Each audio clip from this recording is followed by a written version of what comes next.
rarely think that faith has anything to do with food. You pray for strength, for wisdom, for provision, but not for appetite. You ask God to guard your heart, not your stomach. Yet, the first temptation humanity ever faced was not lust or pride or greed. It was hunger. It was the voice that whispered, "Take and eat." The fall of man began at a table, and since that day, every bite has carried a choice. Will you feed the body or the soul? Modern believers rarely see this battle. We are surrounded by abundance, yet starved of reverence. We thank God for blessings, and then consume them without thought. We eat for comfort, for boredom, for habit, but not for gratitude. We feed the body until the spirit grows drowsy. Gluttony is not just overeating, it is over-forgetting. It is the act of forgetting why you were given sustenance in the first place. The Bible speaks gently but firmly. Whether you eat or drink, do all to the glory of God. It is not about rules. It is about remembrance. Food was meant to remind you that you are dependent on grace, that every seed and harvest is a covenant of mercy.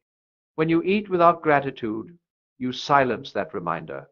You begin to worship pleasure instead of purpose. And pleasure, once enthroned, becomes a tyrant. The first eating habit that weakens faith is consuming without consciousness. You eat, but you do not notice. You swallow quickly, distracted, scrolling through noise, unaware that you are partaking in a divine exchange. You forget that what enters the body shapes the mind that prays. The distracted eater trains his heart to take gifts for granted. Over time, that same carelessness creeps into prayer, into relationships, into worship. Reverence erodes not through rebellion, but through routine. Gratitude dies in the absence of attention. The second habit is eating for escape. You do not seek food because you are hungry. You seek it because you are hollow. You use flavor to silence fear, sweetness to cover sadness, fullness to hide emptiness. But the stomach was never meant to carry the burdens of the heart. Every time you eat to escape, you teach your body that satisfaction comes from the outside, not the inside. The spirit begins to weaken because it has been replaced by sugar for solace. And what you feed in moments of pain eventually rules you in moments of peace. The third habit is gluttony disguised as celebration. You call it joy, but it is excess. You eat not to honor the moment, but to drown it. You no longer feast, you overfill. The ancient feasts of Scripture were not about indulgence. They were about remembrance, reminding the people that everything came from God and must return to Him. Today, we celebrate without sanctity, pleasure without purpose. The table becomes an altar to appetite, and we wonder why discipline fades. Gluttony is not punished because it is ugly. It is punished because it makes the soul forget who is Lord. The fourth habit is neglecting nourishment. Some believers, in the name of busyness or pride, starve the body while pretending to feed the spirit. They rush through meals, skip rest, treat exhaustion as holiness. But neglect is not discipline, it is disobedience. The God who created your soul also created your cells. He asked you to steward both. A weary body weakens prayer. A starved body cannot sing. When you deny yourself care, you teach yourself that pain equals piety. Yet Christ himself rested, broke bread, drank wine, and showed that true devotion includes the care of creation. The fifth habit is wastefulness. You throw away what others pray for. You let food rot while asking heaven for abundance. Waste is the sin of forgotten gratitude. When you waste what was once alive, you mock the miracle of provision. Every loaf represents labor, soil broken, rain fallen, hands worked. To discard it without thanks is to discard grace. The faithful heart uses, shares, multiplies. The careless one consumes and forgets. The measure of gratitude is not how loud you thank God before eating, but how wisely you treat what remains after. The sixth habit is idolatry of health. At first it seems holy to care for the body, to exercise discipline, but obsession with fitness can become a golden calf made of mirrors and meal plans. You start to worship your reflection instead of your Redeemer. You fast not to focus on God, but to feed vanity. You spend more time counting calories than counting blessings. This, too, weakens faith, for pride can dress in the garments of self-control. The body is a temple, not a trophy. Stewardship was meant to inspire gratitude, not arrogance. And the seventh habit, the quietest, deadliest of all, is forgetting the table as communion. The early believers broke bread with reverence, knowing that each meal was a small echo of the Last Supper. To eat together was to remember grace, forgiveness, unity. Today we eat alone, rushed, divided, staring into screens instead of faces. We have replaced communion with convenience, and when we stop breaking bread together, we stop breaking pride together. Loneliness grows where gratitude dies. The table was meant to be the meeting place of heaven and earth. Now it has become a countertop of hurry. Each of these habits may seem harmless, but together they sing a slow hymn of forgetfulness. The devil does not always tempt you with catastrophe. Sometimes he tempts you with comfort. He does not need to steal your faith outright. He only needs to feed your distractions until you grow too full for devotion. And make no mistake, the one who controls your appetite controls your attention. But here lies the good news. Awareness is redemption. The moment you remember, the chains begin to loosen. When you stop eating blindly, you begin to taste again not just the flavor of food, but the flavor of gratitude. When you stop eating to escape, you start eating to restore. When you eat slowly, gratefully, prayerfully, you remember that every bite is borrowed breath, every meal a sermon on provision. You begin to see food as God's language. Bread speaks of sustenance, water of renewal, fruit of sweetness born through patience. You learn that cooking is not chore, but communion, that sharing is not charity, but worship. The kitchen becomes sacred ground when your heart turns the act of feeding into an act of faith. Even washing dishes becomes praise when done with awareness that nothing in the kingdom is wasted. To eat in faith is not to reject pleasure, but to redeem it. God never asked you to despise flavor.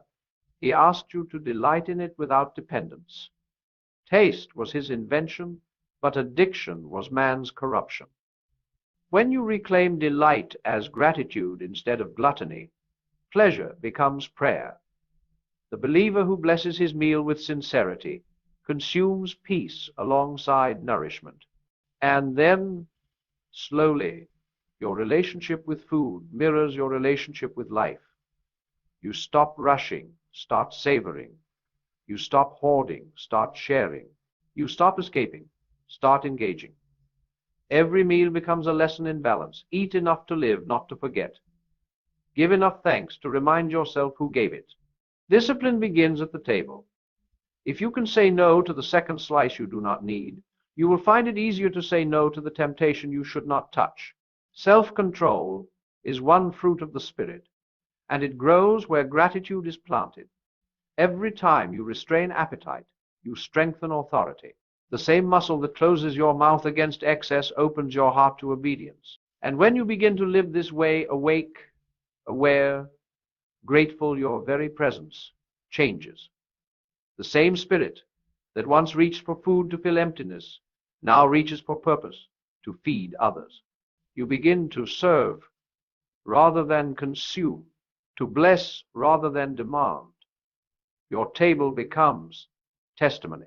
Those who eat with you feel peace because you have remembered what the table was for.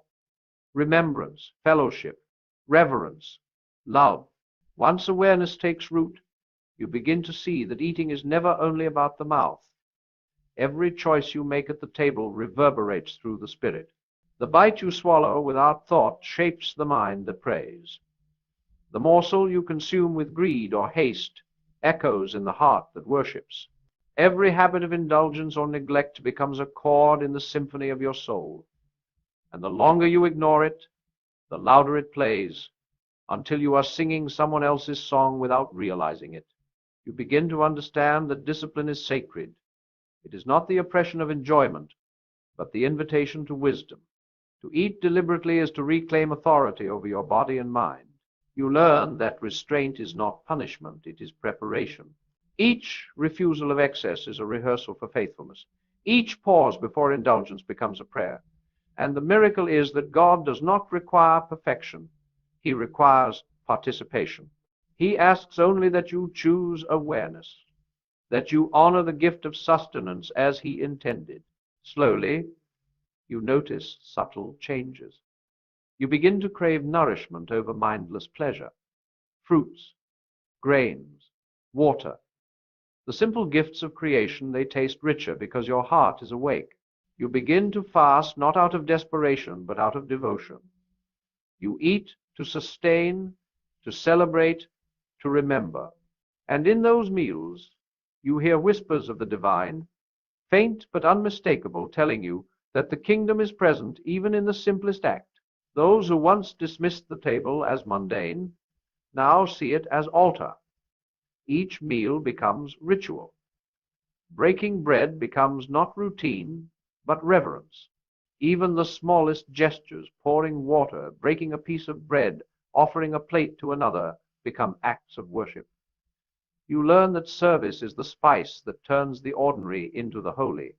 The kitchen, once a place of utility, becomes a classroom for the soul. And as your awareness grows, you realize that what you teach your body, you also teach your mind and spirit. Gluttony, once subtle, now appears for what it is: theft of sanctity. Escape eating reveals its deception. No amount of sugar or fat can truly fill a hollow heart. And obsession with appearance, this golden calf of vanity, shows its emptiness when discipline is prioritized. The soul begins to reject indulgence that does not honor God, even when the flesh protests. And in those moments of resistance, faith grows stronger than desire. You begin to see that every temptation is an opportunity to practice obedience, every craving a lesson in stewardship. The awareness of waste also begins to dawn. You cannot take lightly the gift of provision. The fields, the rain, the labor of unseen hands, the divine blessing that brought your food to your plate, all of it demands gratitude. To discard, to ignore, to consume thoughtlessly is to participate in unfaithfulness. But to share, to honor, to eat with intention is to walk in alignment with the Creator. The table becomes a sanctuary, a place where generosity transforms a meal into a miracle. As your relationship with eating matures, your entire life begins to mirror the rhythm of the table.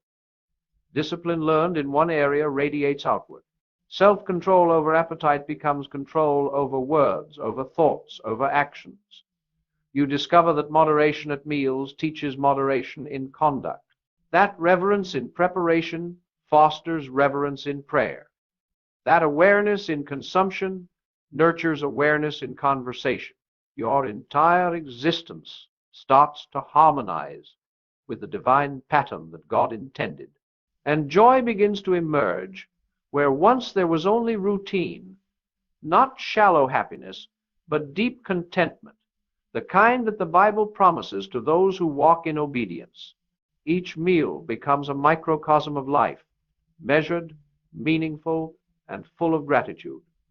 You no longer eat out of fear, loneliness, or distraction. You eat to live, and in living you discover the abundance of God. The body is fed, the mind is focused, the spirit is strengthened. The enemy's whispers begin to lose their power.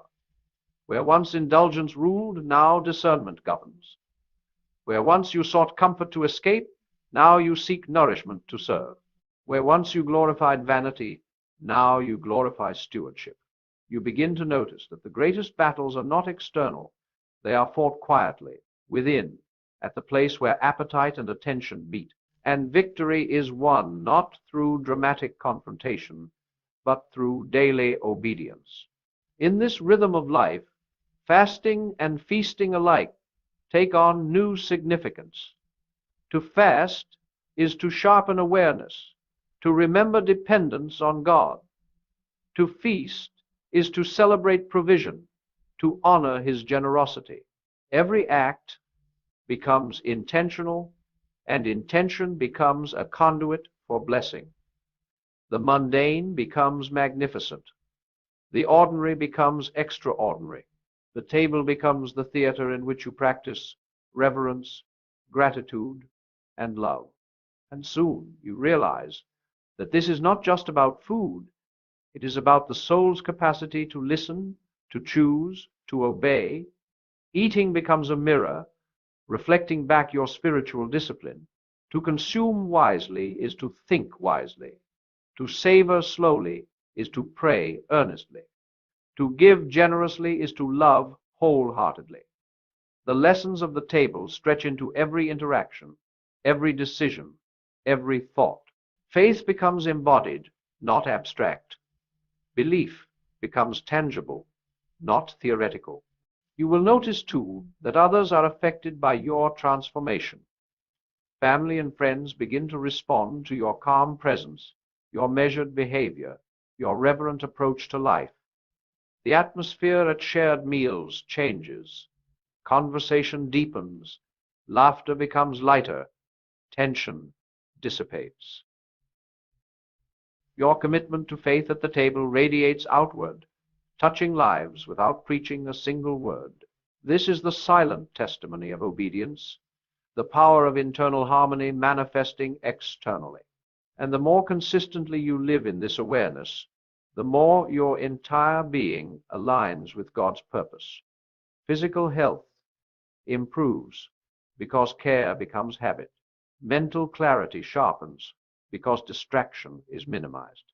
Spiritual resilience strengthens because each choice of discipline reinforces trust. You start to understand that faith is not a part of life to be compartmentalized. It is a lens through which every act, including eating, is filtered.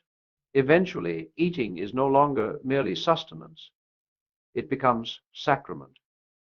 You are able to receive food as a gift, to honor it as blessing, to consume it as an act of gratitude, and in doing so, you are reminded that every blessing in life, whether material or spiritual, must be acknowledged, respected, and stewarded.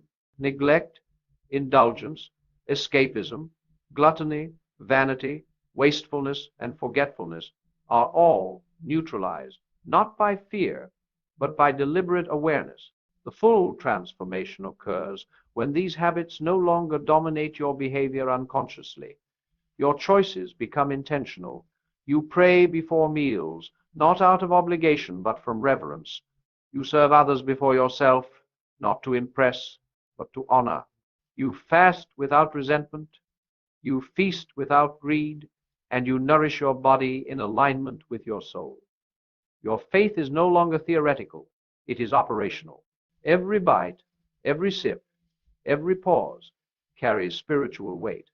At last, you realize that this attention to eating, to stewardship of the body, is itself an act of worship. It is not ritualistic, but relational. It is not performative, but participatory. You are entering into a covenant, not just of obedience, but of understanding. The habits that once weakened you have been transformed into instruments of strengthening. Your body, mind, and spirit are aligned.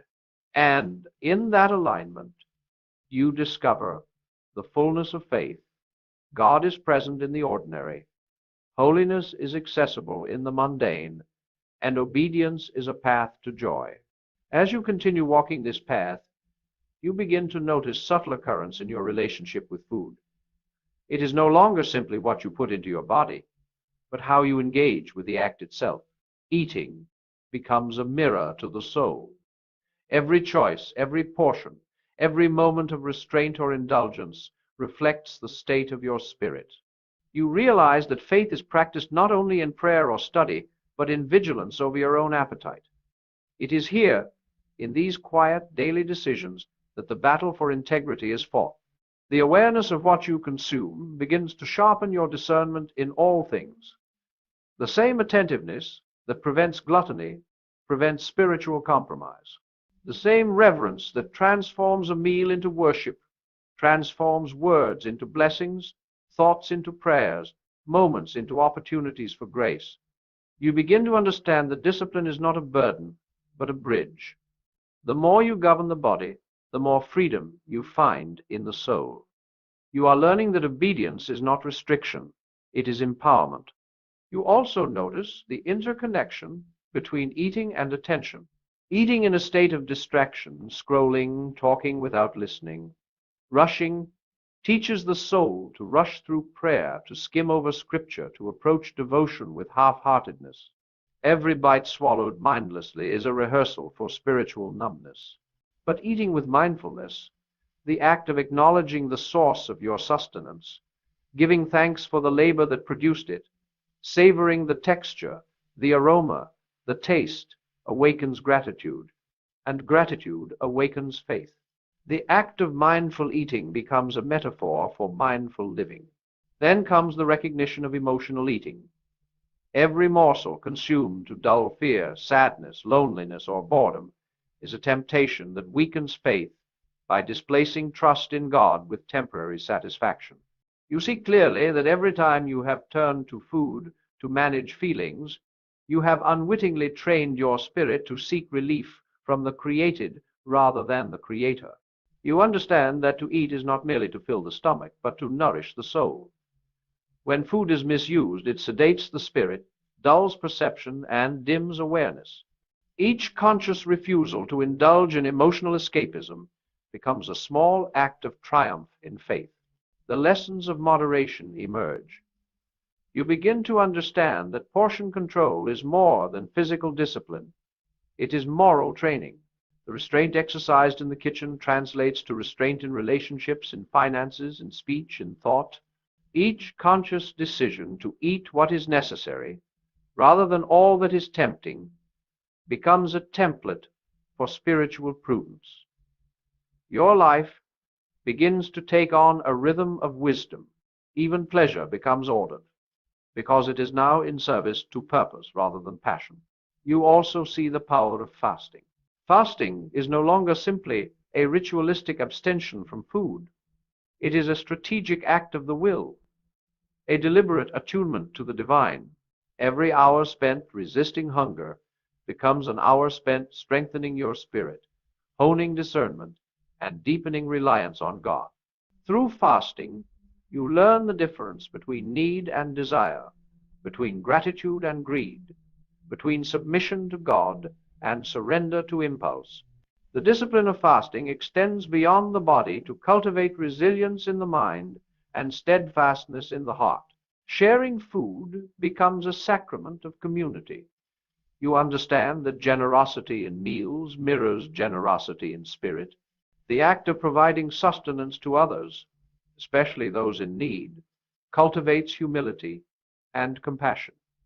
It transforms the table from a place of personal satisfaction into a platform for blessing.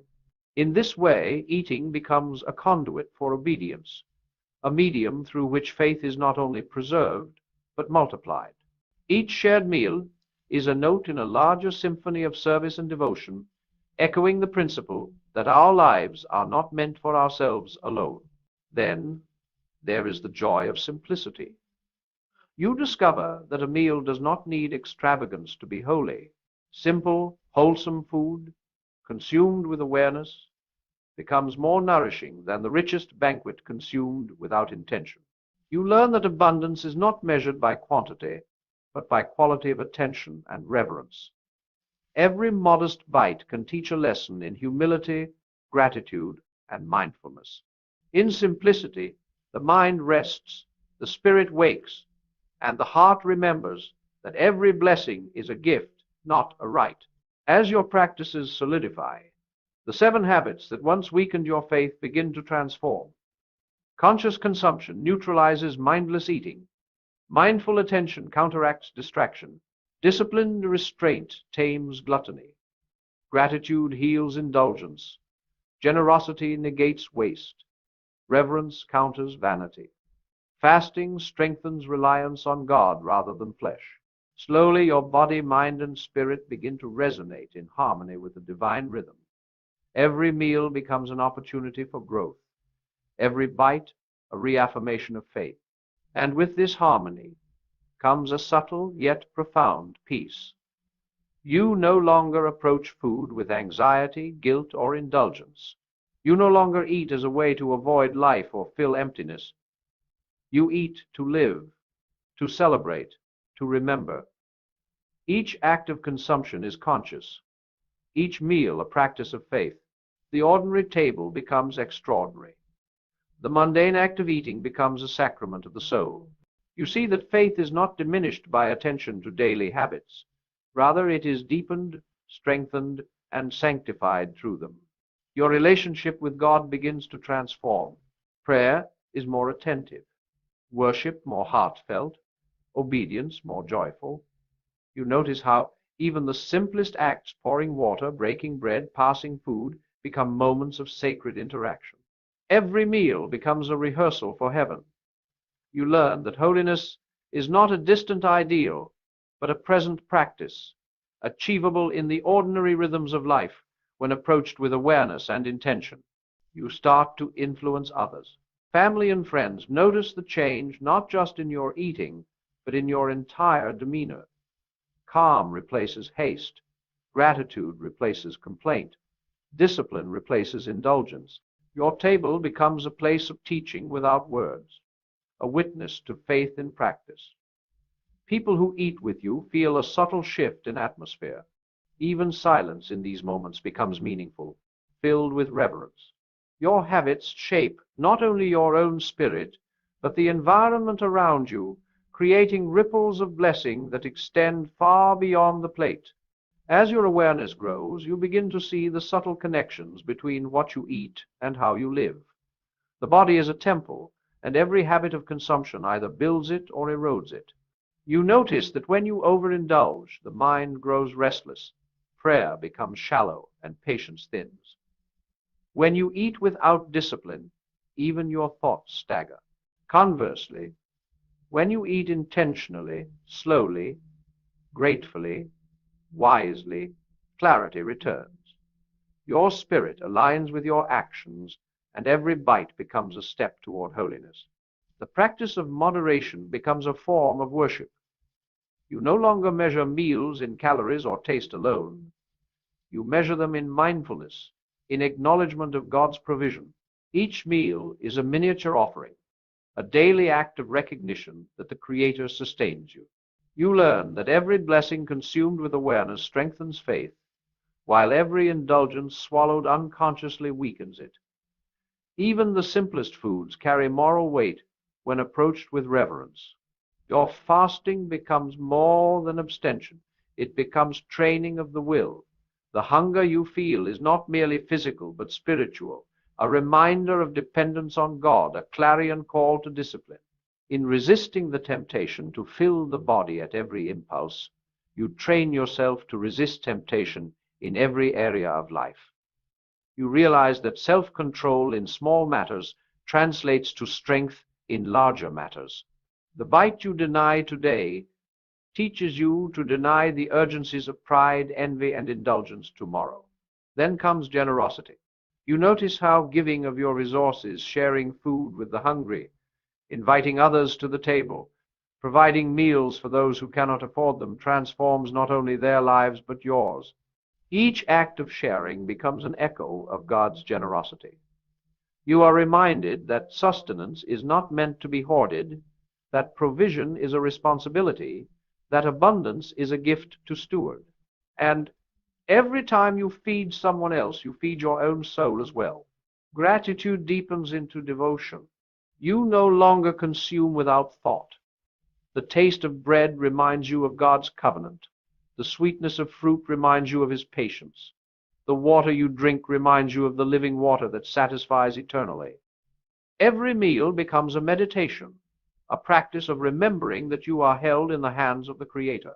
You are no longer distracted. Your attention rests on the divine, and faith grows stronger with every conscious choice. You begin to notice the spiritual weight of waste.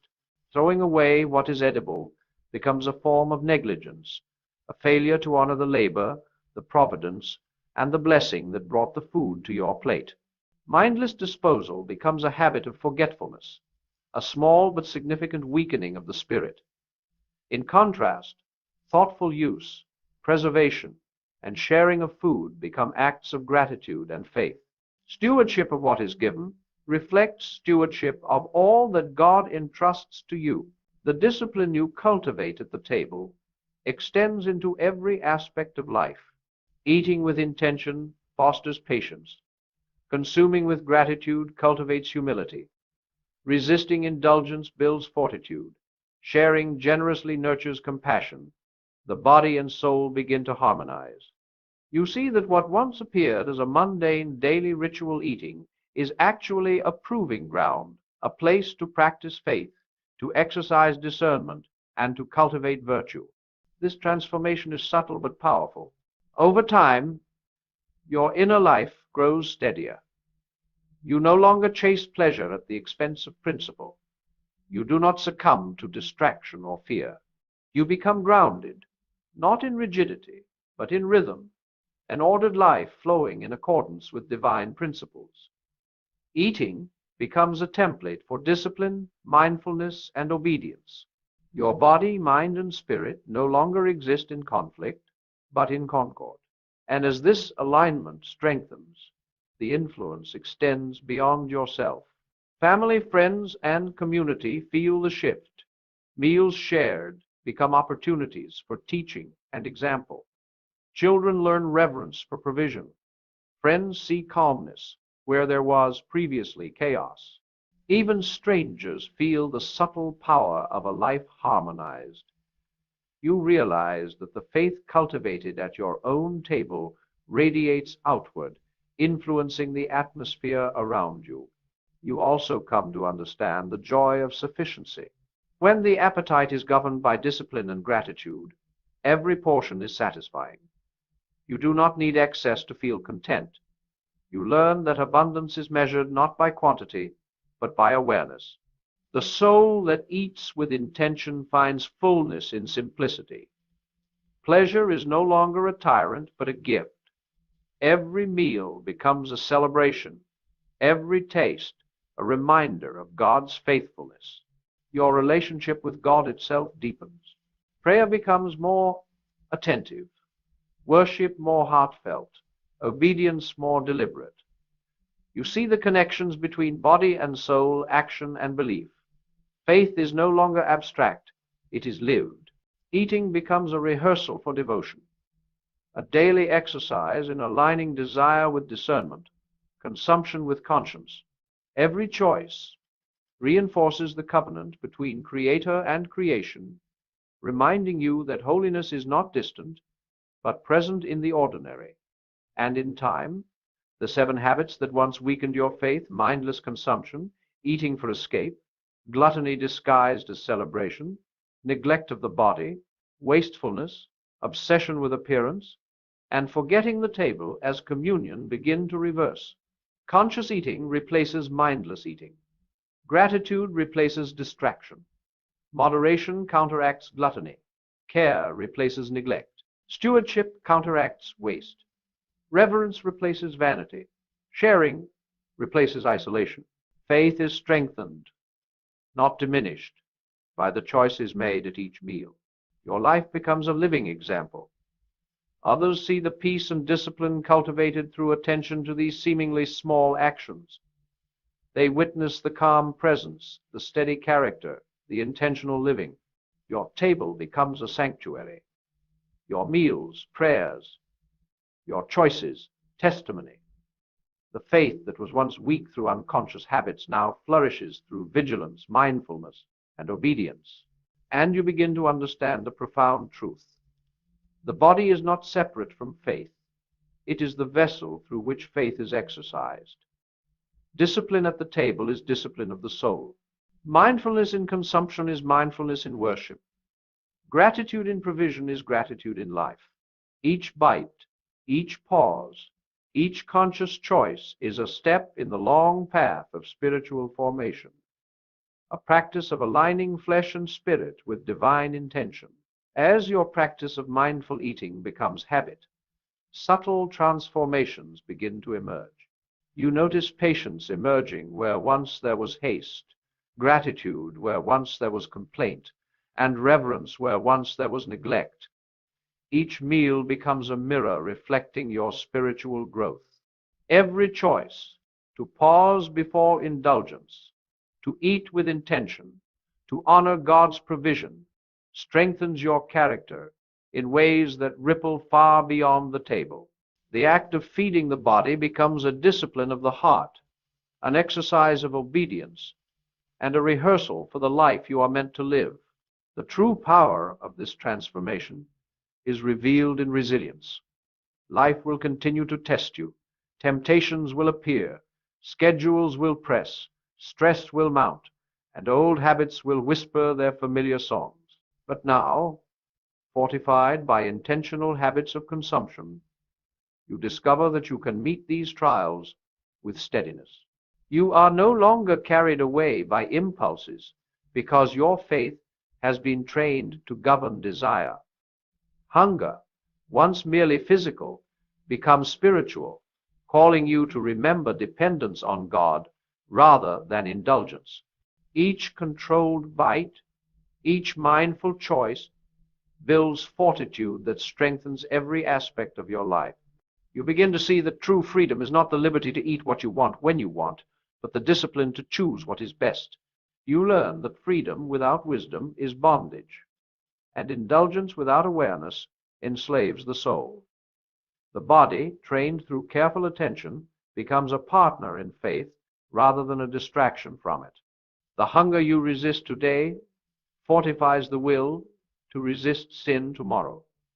The discipline exercised at the table extends into your finances, your words, your relationships, and your prayers. You discover that mastery of self in one area strengthens mastery in all areas. And as your awareness spreads, you realize the spiritual significance of provision itself. Every bite becomes an encounter with God's mercy. Every meal, a reminder of labor, season, rain, soil, and blessing. You see that abundance is a sacred trust, that every gift from heaven is a covenant, and that to waste it is to forget the giver. Sharing meals, feeding the hungry, offering nourishment to others, these acts become sacred, not merely for the recipient, but for your own spirit. In generosity, faith is exercised, strengthened, and displayed. The table becomes a place of ministry, a temple of service, a living testimony of God's provision. The seventh habit, the one that often goes unnoticed, is the cultivation of thanksgiving. Saying grace becomes more than a formality. It becomes the practice of recognition. To name the blessing aloud is to bind the heart to awareness. The act of gratitude transforms ordinary food into sacred sustenance. The mind that learns to recognize every bite as a gift begins to recognize every moment of life as a gift. Each taste, each aroma, each morsel carries the weight of divine intention, and acknowledging it trains the spirit to see God in all things. Through this awareness, your faith matures. You discover that God's care extends to the smallest details, and that attention to these details is itself an act of devotion. Faith is no longer abstract, it is embodied. The daily discipline of consumption becomes an ongoing sermon to the self, a conversation with the Creator, a continual reinforcement of the principles you wish to live by. Through intentional eating, you cultivate humility, gratitude, discipline, and service, the very virtues that sustain a robust and unshakable faith. You also notice the subtle influence on community. Family members and friends begin to feel the difference. The meals you share are calmer, more intentional, more joyful. Children learn through example that gratitude and discipline are intertwined, that respect for provision is a virtue, that sharing is sacred. Conversations deepen, tension diminishes, and the atmosphere itself becomes infused with peace. Your mindful eating reshapes not only your own life, but the environment around you, demonstrating that faith practiced in small acts radiates beyond the self. And slowly you understand a profound truth. The small decisions of daily life, what to eat, how to eat, when to eat, reflect the larger choices of your soul. To allow gluttony, distraction, indulgence, or vanity at the table is to allow them in your heart, in your mind, and in your faith. Conversely, to practice discipline, awareness, and gratitude in eating is to exercise authority over your entire life. Faith is reinforced by practice. Character is forged through consistency. Holiness is expressed through obedience to the ordinary. Eventually, you no longer view meals as mundane. Each plate, each glass, each act of consumption becomes sacramental. You eat with mindfulness, pray with intention, share with generosity, and rejoice with gratitude. The body is sustained, the mind is focused, the spirit is strengthened, and the soul is nourished. Eating, once merely physical, becomes a holistic practice of faith. You understand that God cares about the vessel as well as the prayer, the stomach as well as the heart, the table as well as the sanctuary. Through this holistic transformation, your entire life begins to resonate with divine order. You begin to see the invisible threads connecting action and intention, body and spirit, consumption and devotion. Faith is no longer compartmentalized. It permeates every thought, every choice, every interaction.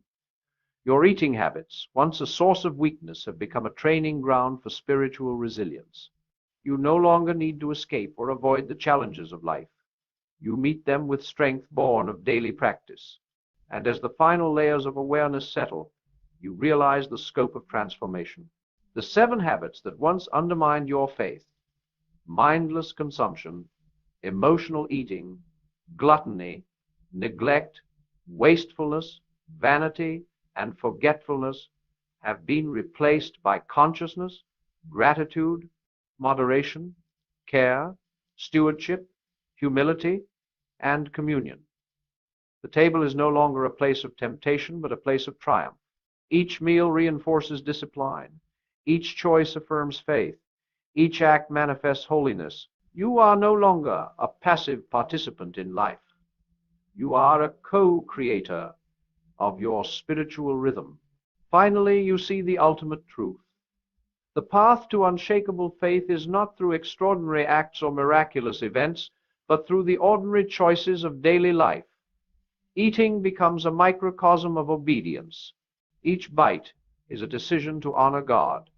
Each pause a chance to reflect. Each act of restraint a training of the will. The seemingly small, mundane rituals carry immense spiritual weight. Your faith is strengthened not by grand gestures, but by consistency in these ordinary acts. And in this realization, the ordinary transforms into the extraordinary. Meals are no longer routine, they are ritual. Eating becomes prayer, sharing becomes service, preparation becomes praise. Your body, mind, and spirit harmonize. Your faith is fortified, your character strengthened, your life aligned, and every meal becomes a living testament to God's provision, mercy, and grace.